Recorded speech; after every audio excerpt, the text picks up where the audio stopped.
নমস্কার। আবৃত্তি করতে যাচ্ছি কবি রবীন্দ্রনাথ ঠাকুর রচিত সোনার তরী কবিতাটি। গগনে গরছে মেঘ, ঘন বর্ষা, ফুলে একা বসে আছি, নাকি বর্ষা। কাটিতে কাটিতে দান এলো বর্ষা, একখানি ছোট ক্ষেত আমি একেলাম। পরপারে রেখে আঁকা তরু ছায়া বসে মাখা, গানখানি মেঘে রাখা প্রভাত বেলা। এই পাড়াতে ছোটকে আমি একেলাম।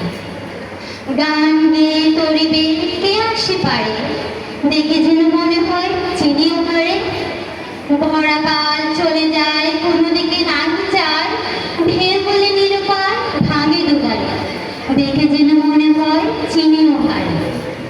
ওগো তুমি কোথা যাও কোন বিদেশে, ভারী বিরাও তরি কুলেতে এসে। যেও যেটা যেতে চাও, যারে খুশি তারে খাও, শুধু তুমি নিয়ে যাও ক্ষণিক এসে আমারই সোনার দান কুলেতে এসে।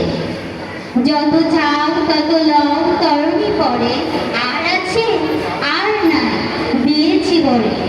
এতকাল নদী কুলে চাকা লয়েছি নকুলে, সকলে দিলাম তুলে ঘরে ভিতরে।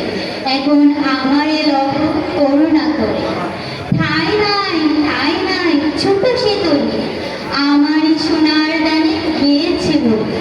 শ্রাবণ গগন গিরে ঘন মেঘ ঘুরে ফিরে, শূন্য নদীর তীরে রহিল করি, যাহা ছিল নিয়ে গেল সোনার তরি। নমস্কার।